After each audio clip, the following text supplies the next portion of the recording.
Hello, and welcome to the show. So this week is episode 6. As you can see, the buses are going through. We haven't got any red light runners yet, and we've got we might have, no, not quite. We have a special guest this week. So Stephen's not here, so in his place I've got my father, Peter. So Peter, do you want to introduce yourself a bit? Well, in the sense, Hugh has already introduced me.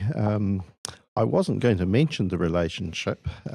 All I was going to say was I was a little bit older than he was. But my name is Peter. Yeah. He got that right, at least. Yeah, fair enough. Well, last week I mentioned, this bus weirdly came from the wrong direction.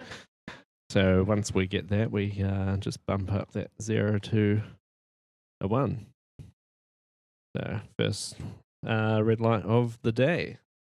So Peter, or Dad, or I'll try and call you Peter on this. He has been an avid watcher of The Bus Factor. So you've watched it for all the weeks? Or the first week we didn't have the video online afterwards? I've watched a few of the episodes, and one of the things I noticed is occasionally they miss these ones that run red lights because they're too busy chattering. Oh, occasionally, yeah. You have caught a couple out. So you saw a few buses and a police car the other week that went through. Yeah. So we've had one so far. How many do you think are going to run this week? Well, it's always hard to know. The buses are a variable lot. There's quite a lot of them in Wellington, and therefore it's down to individual drivers. To get here this afternoon, I actually caught a bus from home, and I was quite impressed. The bus driver was extremely polite. He didn't know where I was going, of course. And he said hello, not just to me, but to every passenger that got on. Yeah, you do get a few good drivers. Not sure what's happening with this bus. He's got his indicators on. He might be an infamous golden goose, but probably not. Wilton's not really in that direction. No, I think he might have just forgotten to turn them off. Yeah. We did have that. Have you seen the golden goose before? I did see that episode, and your obvious excitement about it. It was something we hadn't seen before. So what do we have on the news? So you had a couple of items you wanted to talk about, and I've got written some up. And we don't have any bus specific news this week. But you were going to talk to us about computers, because you have some experience with computers, right? Well, as I mentioned earlier, I'm somewhat older than Hugh, you see, and so I have had some exposure to computers and a little bit of exposure to security on computers. I wrote my first computer program in 1968, so not quite 50 years ago. And in those days, security was very much, or computer security was very much a lock and key affair. Basically, the computers were room-sized or building-sized, and you had a key, a physical key, in order to get into the building, or into the room at least, in order to utilize them. They weren't networked, and therefore there wasn't the issues that arise these days. That was before the internet as we know it, wasn't it? Oh, very much before the internet. In the early 70s, I progressed to a smaller machine, the old machine that I wrote my first program on, and we weren't interested in sort of commercial type things at that stage. It was very much numerical things that we did. Computations, I guess that's why they're called computers. Yeah. But in the early 70s, I moved on to other languages like Fortran, which were good at doing numerical analysis and the like. And we did have one little machine, and it was How little was this? well, it was only a bit bigger than a washing machine. No, twice the size of a washing machine. I suppose it's reasonably small for the day. Yeah. And, well, it was small in terms of what you'd expect now because it was networked. It had another terminal that was about 500 meters away, if you call that a network. So how'd the networking work back then? Just serial cable or before that? Very much serial cable. Yeah. There was Ethernet had not been invented at that stage. No Wi-Fi, I'm guessing. Very much no Wi-Fi. No cell phones, no portable telephones at all. Yeah. In fact, the telephone system was quite unlike what we know today. It was based on hardwired phones in houses and businesses, and the end user was not allowed to touch them. You had to get a post office telephone technician in to do any work on them. Oh, yeah. I'm sure some people didn't listen to that and did it themselves. I'm sure there were some, myself included. I think I'm safe now. Ooh, are you sure? Oh, yes. The law might come after you. My wife, in our first house, my wife found something wrong with the phone, so she called the telephone technician, and when he came up, he lifted the mat, and under the mat ran a wire, and he cut it. Oh, naughty. He thought, we didn't put that there. Oh, well, at least nothing came by it. Just no phone. I might add it wasn't the fault that was the problem. It hardly ever is. So one thing I forgot to mention is our intro song. It's a Creative Commons PLO Vingabus. Thank you for that. We'll play it again at the end for you to listen in full. So I guess we could talk about a little something. So what was the top of your list? You had a security-related thing? You'll have to remind me of the topic that I sent you before. Oh, I'll just bring it up. Yeah, so DNSSEC. Yes, apparently they're changing the zone keys. Yeah, so they're doing a key rollover. Do you know what date that was? We could probably look it up. October, I think. Yeah. So do you know what the implications of that might be? Well, for the general bod, it's no implications at all. What's this orange light? He's safe. We don't call that red. So technically, they probably ran a red earlier in the intersection. I don't know if you looked at the lights as you came up, but on the other end, they changed to red about 3 seconds before this. Oh, I see. So he must have gone through the red to get across the intersection. Yeah, but because we can only see here, we only go off strict red ones. So with the key signing, for the average bod out there in the using the internet, it has no problems at all. But it's a principal interest to network operators.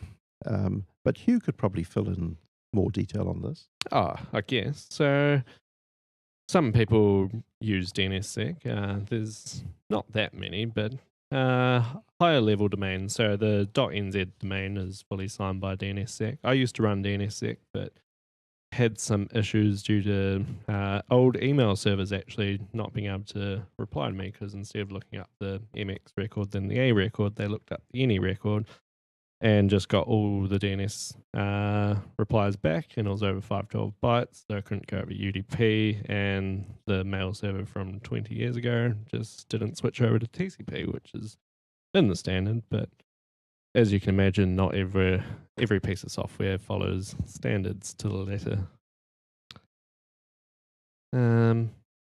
Yeah, apart from that, the DNSSEC, it should happen reasonably smoothly. I would expect the network operators as a whole not having to do too much because it's meant to just happen seamlessly, as far as I know.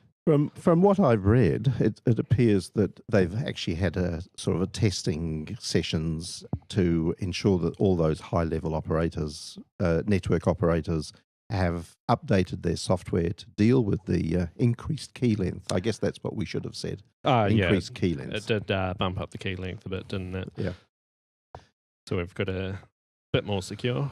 Should last a bit. Well, I mean, it will last for as long as it lasts, but with increased bit size, it's potentially more secure longer. But yeah, I mean, it's been hanging around till now. So we were on a 2048, and now we're on 4096 bit, I believe.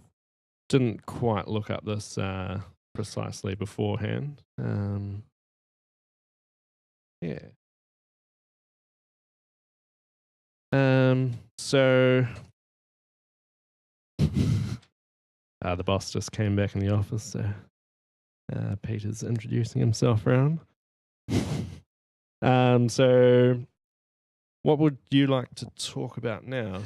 Well, I was going to progress further onto old computers because they certainly made a difference to my life. You know, sort of 50 years ago when I started writing programs, I used a language called Algol, and many of the younger listeners will appreciate that in computer science courses it will have been mentioned but never used. Yeah, I think it came up in my uni studies. Never used it. But it was the basis for a lot of early languages, and certainly I used that at one stage. But as a numerical analyst, I very much went on to Fortran. And Fortran's still around, whereas Algol is not really around in its original form, at least, or its original name, but it's morphed into a whole bunch of different languages. You went through the Pascal and... Those cyclists aren't meant to be there. Oh, I see. It's a bus-only lane, which is different from a bus lane. I think there's some leniency taken on those, is there? Oh, not by the buses. Far from. They'll still try and hit you as much as they would if it's just the normal road. And this, of course, is a very narrow section of road, so it's there isn't room to manoeuvre. Yeah, as not much. really. But yeah, Fortran. You still write in Fortran some stuff, don't you? Yes, Fortran went through a variety of standards.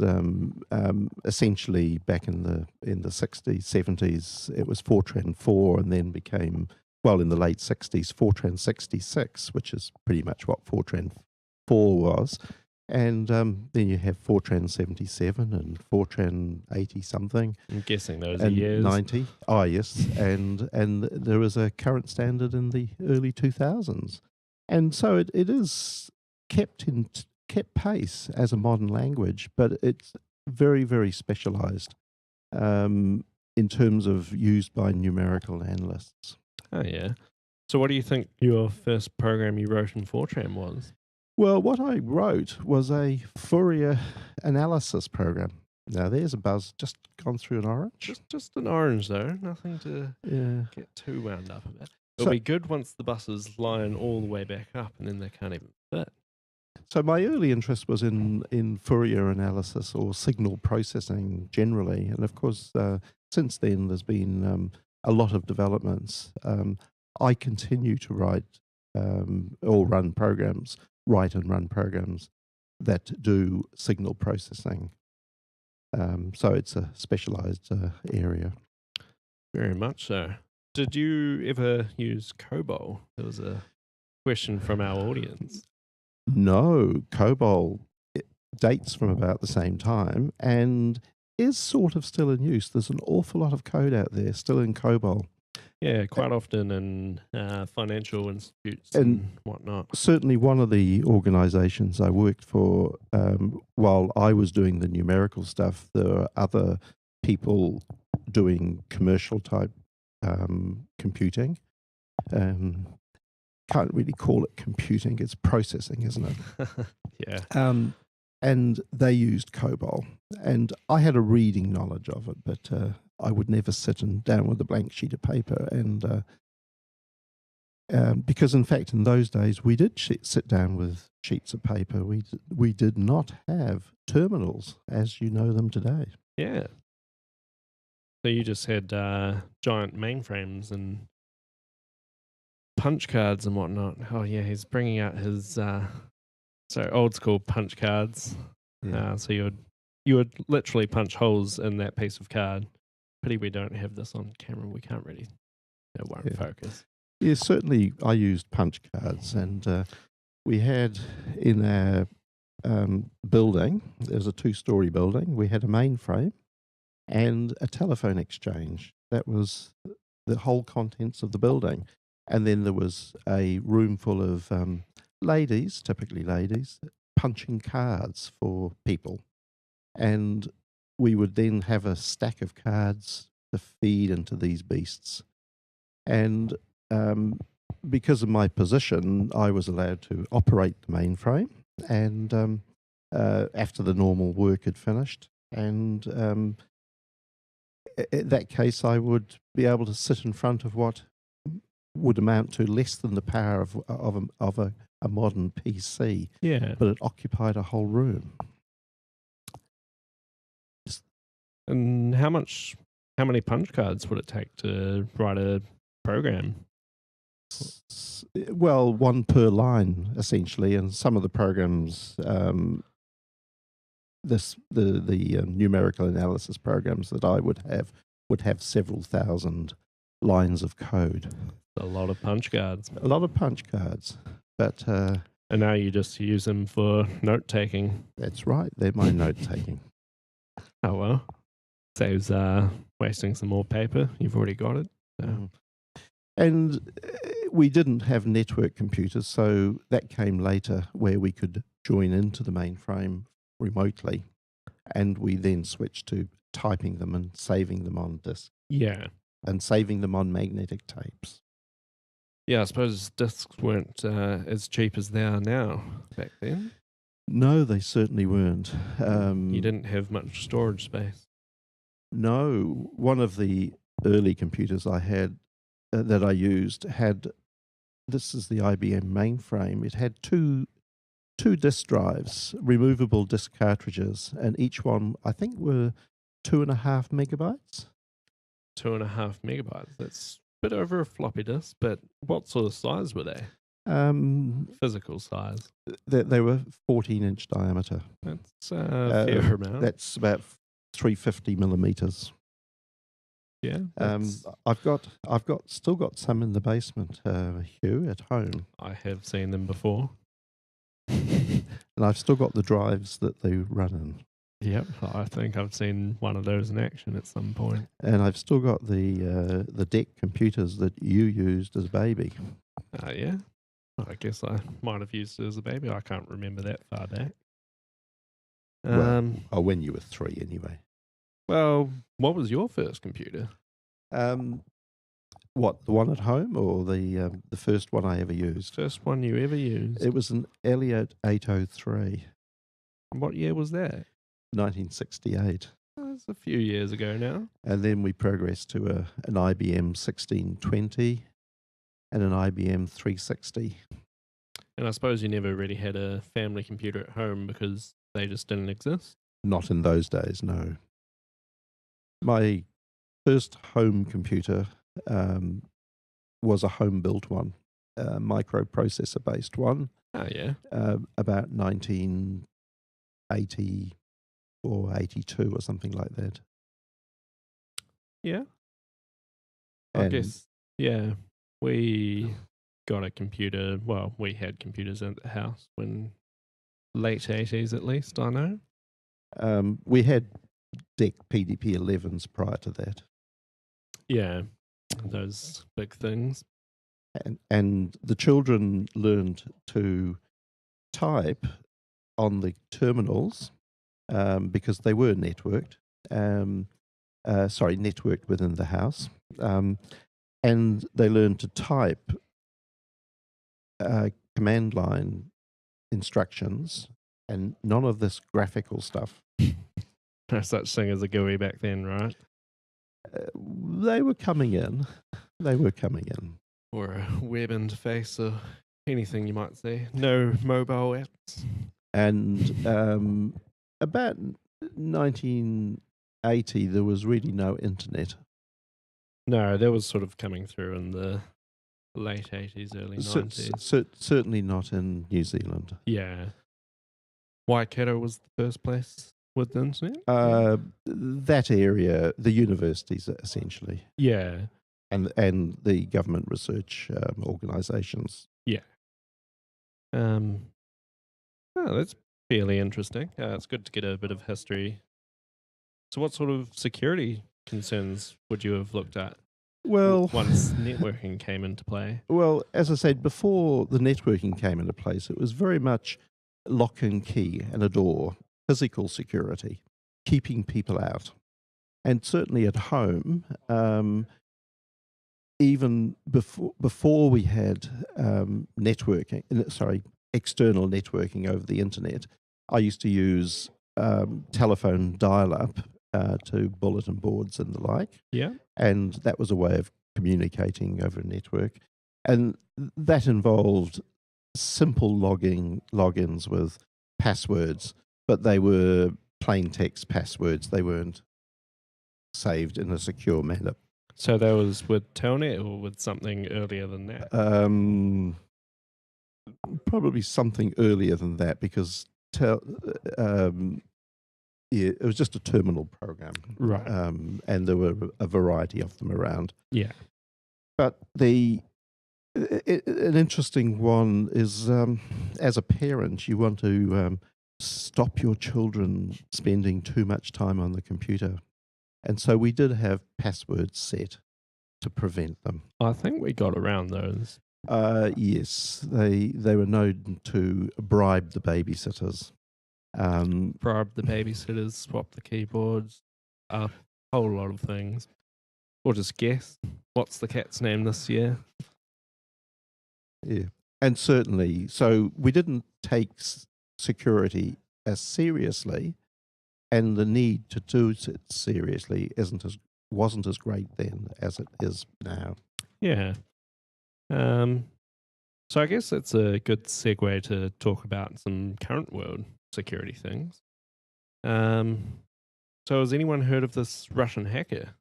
The guy that was in Russia and developed some tools. Oh, we've just got a very loud computer in the other room.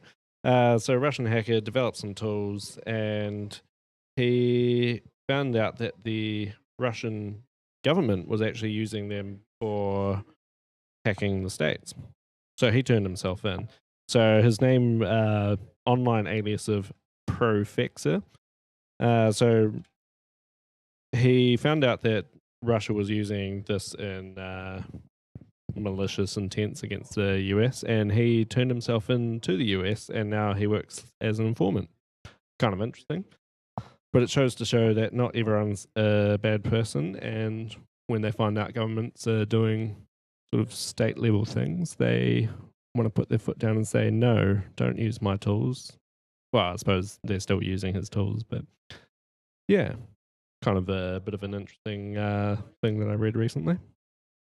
What else do I have? So in the cryptocurrency world, there was a ICO, initial coin offering, called Enigma, and it was pretty publicized, but it got hacked before it went live because they just didn't even protect their servers at all, and now a whole bunch of stuff has been stolen, and it cost probably about $500,000 for these people that haven't even got any of their coins, so guts for them. Another thing in cryptocurrency news, the IRS in the good old United States of America have created a tool to track Bitcoin transactions to work out whether people are evading taxes. I'm not sure how well it works, but it is possible to kind of get a decent-ish tool because Bitcoin's not actually anonymous. It's kind of pseudo-anonymous. If you track it fully, you can work out who's going where. So that's probably a good amount of current news. Shall we go back to some old stuff? Do you have any more interesting stories, Peter? Well, it depends on interest, you see, in terms of the audience. What sort of things would they be interested in? Hard to know. I mean, everyone's in the sort of tech community. One person's in Vienna and watches for the buses. Some people just watch for the buses. Have you ever had any bad bus experiences? Not dreadfully bad buzz experiences. There's a orange light. Not quite. Not quite. Yeah. I generally. We could put another tag for orange light runners. Yeah. Oh no, it'd go up too high. But no, with the buses, when I worked in central Wellington, I used to walk to work in the morning and walk home at night. And in the 10 years that I was working in central Wellington, I think I caught the buzz half a dozen to a dozen times in that 10 years. Was that due to the lack of buses or just preferring to walk? No, they were more frequent than that. But it was preferring to walk in many ways. But the times I caught it, I always regretted it, because by the time I'd walked from the office to the nearest bus stop and then waited for a bus, got on, and invariably when I did this, or always when I did this, it was pouring with rain, so it was wet. Yep. So you got onto a busload of wet people. Yeah, and then not always the most fun. And then at the other end, you got off and walked. And by the time I got home, you were wet anyway. I was wet anyway, and I could have actually walked there in about the same time. Yep. So that's why I only did it a few times, and I'm a slow learner, you see. I'd sort of in 6 months' time, I'd forget. Yeah. So Stephen and I were talking about bus security just the other day, because I was on a bus. I live up the hill and I catch a bus up every once in a while.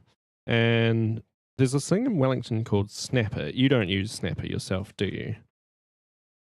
No, I don't. Yeah, I don't use Snapper. You've got a fancy card that gets it for free. Well, limited free. Yeah, only restricted off-peak hours or something. But yeah, so I was on the bus, and the bus stopped for school kids, and they asked whether they could tap on 4 times. And the bus driver said, no, can only do 2.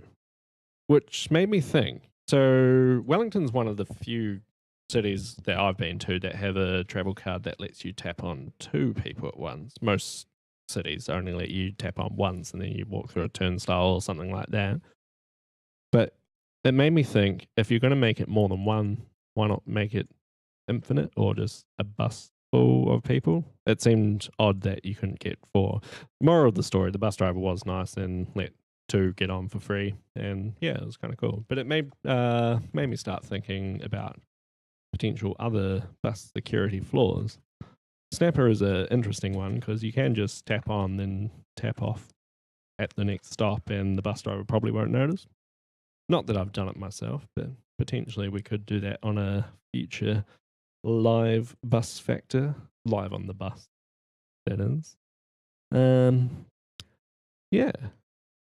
I do now remember I sort of did travel for free on a bus once upon a time. Illegally? Well, it's hard to know. This was in Rome. We were visiting Rome, and we got onto the bus. First of all, we had to work out what side of the road to catch it, because there's some issue there of the side of the road they drive on. But we got on the bus, and obviously the bus driver didn't speak English, and we didn't speak Italian, and it was difficult communicating, to say the least. And in the end, he just indicated that we should sit down and get off where we wanted to. Yeah, we actually had an interesting bus story while traveling. So we were in France, and I think it was in Marseille. Probably terrible pronunciation there, but hopefully there's no French listeners. But we were in there and we caught a bus out to some lakes. And then on our way back from the lakes, we decided to catch the same bus just in reverse because we assumed it would go back to the city. Turns out it just drives around the city, then goes way over the other end of the city. And then we were like, are you going back to the city? And pointing to the map. And the driver was like, no, this is like the end of the stop. You have to get off here. But in French. And we were like, oh, okay.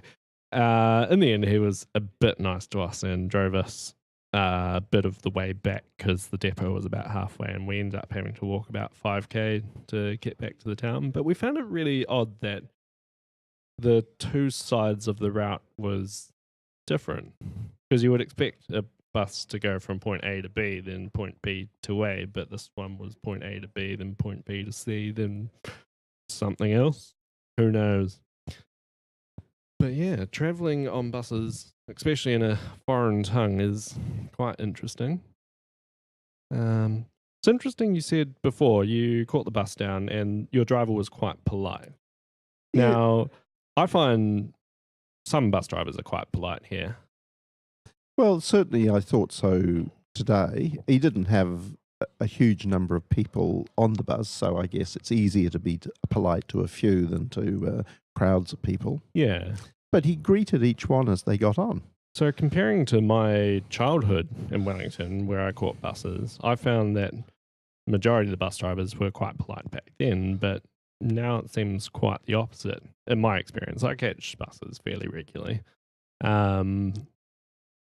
Even today, I bussed to the other end of town to get lunch with a friend, and some tourists got on the bus, and they were like, "Oh, can we pay for two people?" Expecting it to be just one fare, like a lot of countries do. And the driver just started yelling at them, like, "Where are you going?" And they're like, "Oh, I don't know, like, Will something." Turns out they were going to Wilton, but the driver just kept on yelling at them, "Where are you going? You need to tell me where you're going, otherwise I can't let you on." And then worked out it's Wilton, which is just the end of the line. And it seemed quite abrupt and rude to me, but oh well. But surely this boils down to the individuals. Yeah, so individual bus drivers are to blame here. Just on the whole, it might be a bit of generalizing, I guess. But I have noticed there is a more negative trend now than compared to when I was a kid. I don't know whether that's because I've grown old and start shaking my stick at people and tell them to get off my lawn, but I do find that these days, majority of bus drivers are quite rude, but there are some good ones. I, for one, thank every bus driver getting off the bus and tell them have a good day, even if they're very rude to me as I get on the bus or do something. That is one thing I've noticed on the Wellington buses is a large number of people do say thank you to the bus driver as they get off. Yeah, I think it's good to be polite both ways. So it's easier for the customers of the bus because there's a lot more of them compared to the driver. If everyone just gets together and just says thank you, it's an easy thing to say. Some people might not mean it, but majority probably will. And it just makes for a friendlier environment because people do use buses to get round for work or for pleasure or whatever. Tell me, Hugh, just standing here and watching the buses go by, so to speak, Yep. Is this a slow bus day? This is quite a slow bus day. So some weeks we get lots and some we don't, as I'm sure you've seen with our previous shows. But yeah, this one is looking quite slow. So there's a kind of regular stream, but I do note we've only got one red light runner. So it may be an opportune time to move on to other topics. Is there other topics that you wish to cover? So I've got a couple of topics. One I found kind of ironic. So if any of our listeners any of our New Zealand listeners use an app called Neighbourly, it's like a phone app that lets you get in touch with your neighbours in a sort of widespread way. It's kind of weird. I signed up to it once I moved house because people were talking about it. But last night I got a private message from someone. I can probably bring it up from who it was precisely. That one. Sean Lyons. Now, he is the director of outreach from NetSafe. Now, he sent me quite a large private message about what to do if you get spam. Now, to me, spam is exactly what he sent me. It's a strange message. So if I receive spam like that, I should report it to NetSafe. Now, once I got one, I didn't really care too much about it, just ignored it. But then a couple of hours later, I got an identical message from the same person, which I found quite ironic, or I don't know the word, but found it reasonably odd that the person that's trying to advocate not having spam was sending spam. Was he aware of it? I'm not too sure. My fiancée Adele, she also got 2 messages from him and also thought it was kind of weird. So I guess that's kind of interesting. I could report it to NetSafe. Have I done something wrong? Because I'm not getting them. You're probably not on Neighbourly. That would be true. You could ask Jean. I think she's on Neighbourly. Mm. As for other news, so recently Android has released a new major update. So they're on Android 8. And the key word for this one, that was the right tab, is Oreo. So they name it after snacks, I guess. So we had jelly bean and ice cream sandwich and marshmallow. So Android 8.0 Oreo. So that's been released. Of course, Android is mainly used on phones, isn't it? Yeah, so phones, some tablets, and you do get some computers that run it, but not often. Yeah, but when they release a new one, of course, all these people with older devices, phones or tablets, don't get it. They don't get it because they're all tailored by the individual device manufacturer, aren't they? Yeah, most definitely. So this one, so Android has a different ecosystem to, say, Apple with iOS devices, where they all control the hardware as well as the software. So they do quite well. Whereas Android, there's a lot of different devices out there and a lot of different manufacturers, and they all run their own bundled systems. So this Android 8 will only really hit the Google phones to start with. So that's the Pixel and the Nexus 5X and 6P. And after that, as Peter says, it'll start trickling down to other manufacturers, and more phones will see it. But these will all be new devices, I presume. Yeah, so those are new devices. Mine might get it because it's reasonably modern. It's only a year old, but some might not. I think he's looking at the crack in my screen. So I was thinking, does it need replacing soon? So and is this the case that these devices don't last as long? Well, no, that it actually cracked. I had it on my bike handlebar cam holder mount thing. I call it a dash cam, but it's really a handlebar cam. But phone mount, going at about 40k an hour, changing lanes, phone fell off, completely shattered, and I kept it like that for a bit. And then I replaced the screen, and while I was replacing it, it got a new crack. So I'll wait a bit longer and then do another job. It does bring me to a comment about durability and, my experience with older machines.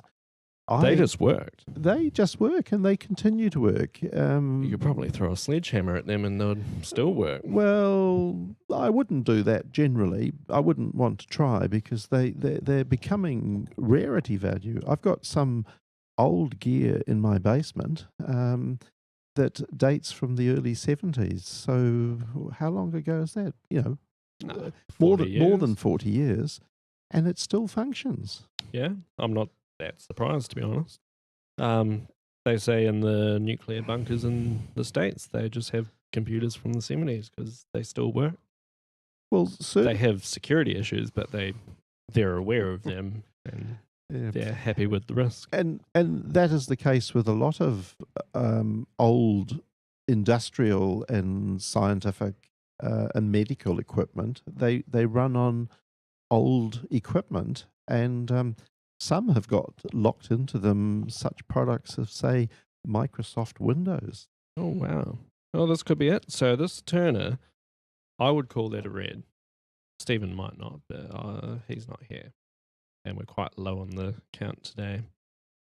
We'll call that a 2. Yeah, we can call that a 2.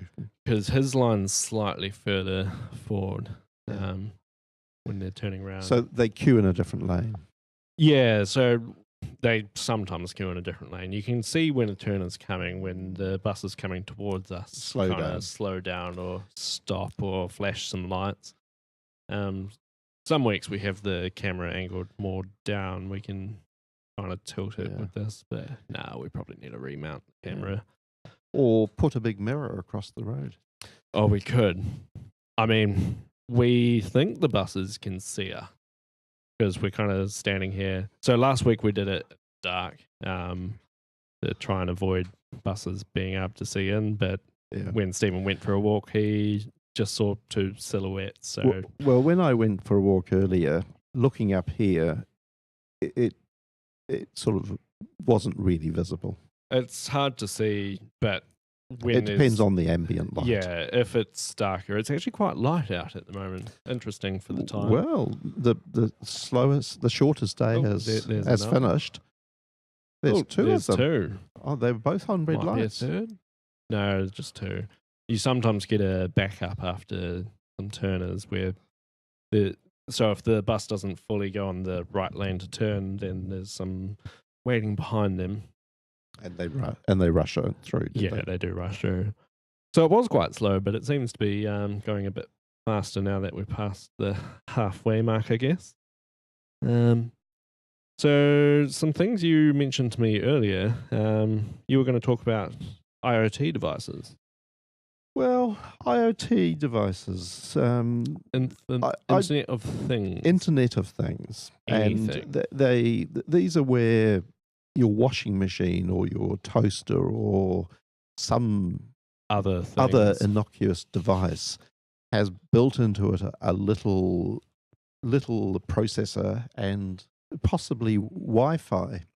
Yeah. And so it's connected through to a network. And depending on how the connection goes, it almost inevitably is connected through to the wider internet. Yeah. And as such, makes it handy. I can turn my heating on before I get home. But even worse, someone else can turn your heating on. Definitely. They can boil your kettle until it's dry. There was something in the news a couple of years about kettles with... It was more in the UK because it was quite popular there. But yeah, people were boiling all their neighbours' kettles. I found it amusing. But yeah. But there are potential risks, and this is very much a security issue. And from what I have read, it appears that manufacturers build in a password or some sort of security blocking, but it's built in and so commonly known. So literally it's available to anyone to use. Yeah, anyone can kind of use that back door and get its way out. Oh, there's a guy in fluoro down there. Could be important. Might not be. So what IoT devices do you have? Well, I'm not sure. There's a duck there. That was the car going forward. Oh, he's stopped. Oh, this could be good. So there's a blockage of buses back there. You couldn't really see it. Yeah. Well, I don't consciously have any IoT devices. Oh, yeah. But you tinker around with them a bit? Well, I tinker around with little processors and do things, but not seriously enough to become a security risk. Yeah. Certainly my toaster is old-fashioned and I have to push the knob down. Oh, and the kettle I have to fill up with water and how can you even turn handle the switch. Doing that? Well, I can remember. We don't actually have a kettle. We have to use the pot to do it. should get one at some point, but we don't really drink hot drink. Mm. So, what IoT devices do you have in your household, Hugh? I suppose the washing machine isn't connected. No, we don't really have too much in our house. I've got a lot of gadgets. Probably the only thing that actually connects out is the Chromecast, but I wouldn't really call that an IoT. Well, I suppose it's a thing and it's got internet on it. But it's wired in, is it? Plugged in? Or at least Wi-Fi? Wi-Fi, yeah. So it's not like the Bluetooth low energy network. Yeah, that's the one. It's not that sort of connection.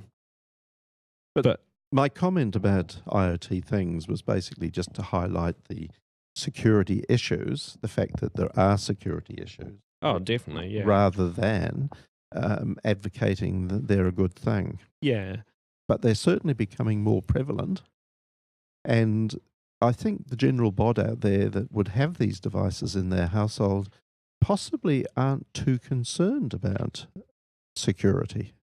Yeah. And therein lies the problem. One of my old workmates, he got a heater that he could turn on before he got home, and I showed a bit of interest in it, and he was like, "Oh, I don't think you could turn it on without me like letting you." And I was like, yeah, I probably could."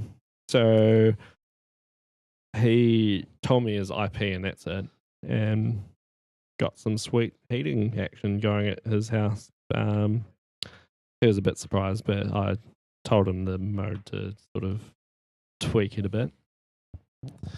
Doesn't always happen. Sometimes it's locked down by default. But presumably he had some technical competence that he could adjust it, whereas perhaps the vast majority of people don't. A lot of I mean, it's this whole smart home thing happening. A lot of people are turning into that, and that's where you see a lot of these IoT devices that could potentially be quite dangerous. Yeah.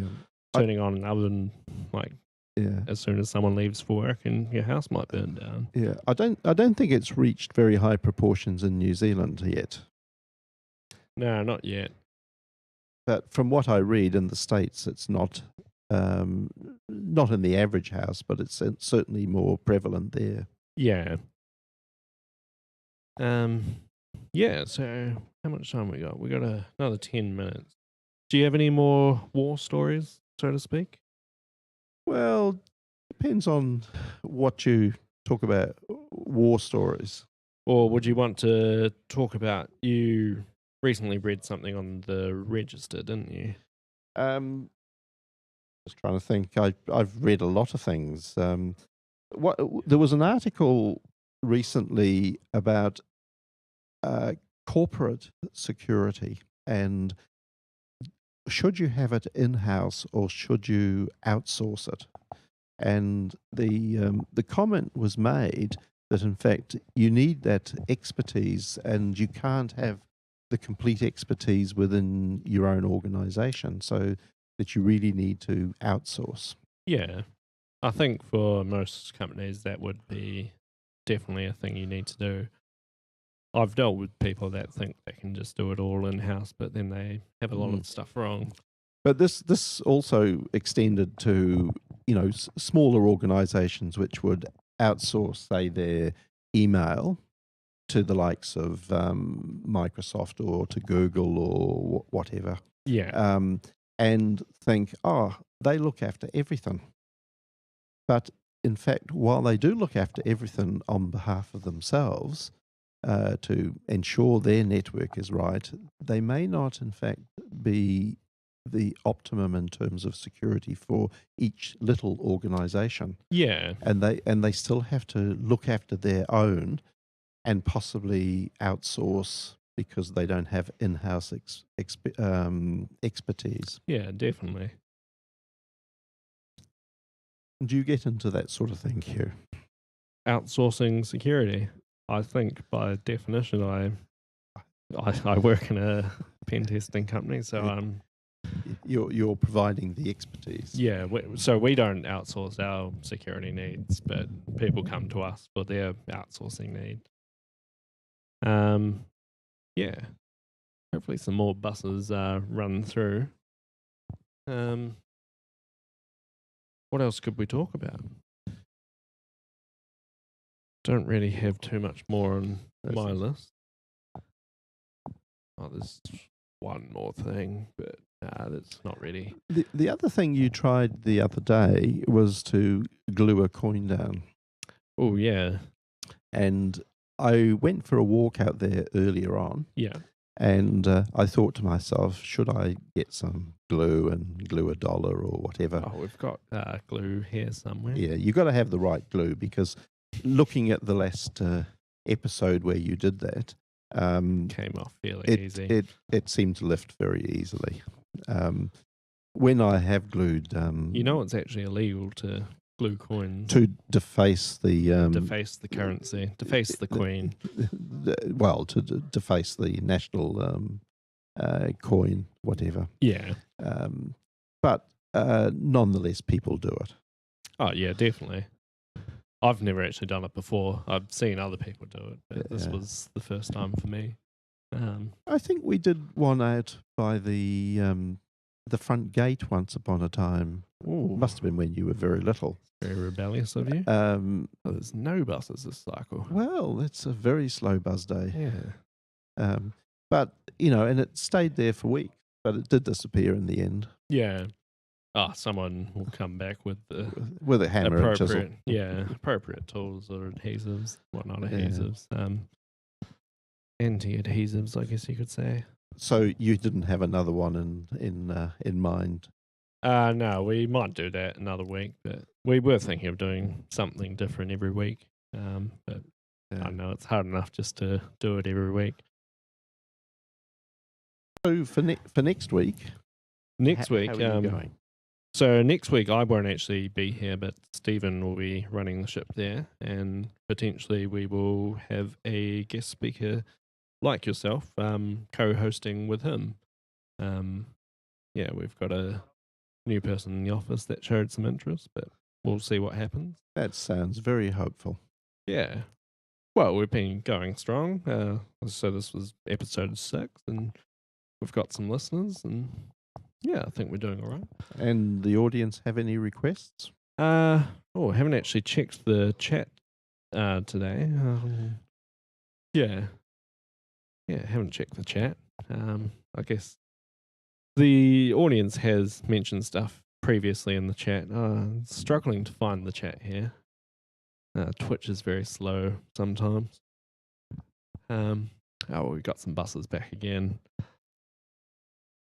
But yeah, we are getting a website, and we're going to get a Patreon page, which allows people to donate and ask for more features or something like that. In terms of buzz routes, this particular street seems to figure fairly highly in the... It catches most of the buses. So if we were one block back, we would catch even more, because there's the ones that come down from Brooklyn. So the ones that are turning up here, they're going to Brooklyn. Because of the one-way streets. Yeah, the Willis one will catch all the ones going to Brooklyn and from Brooklyn. Yeah.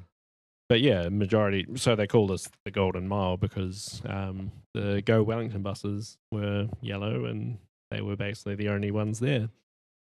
But as you can see, there's a lot of different colour buses at the moment. So some of them are different local companies, and some of them are just loaned buses from other cities, because we've got more buses than we ever had before. So not another one there. So I guess, do you have anything more that you want to say? Not at this stage. I don't think anything springs to my mind. I guess we could potentially end the show there. It's been about an hour. We've talked about some stuff, and hopefully our listeners like it. And you won't forget the tune. Yeah. So this, we have the Venga Bus, which is our theme song by Pielo. It's a Creative Commons. So we'll just let that play in the background.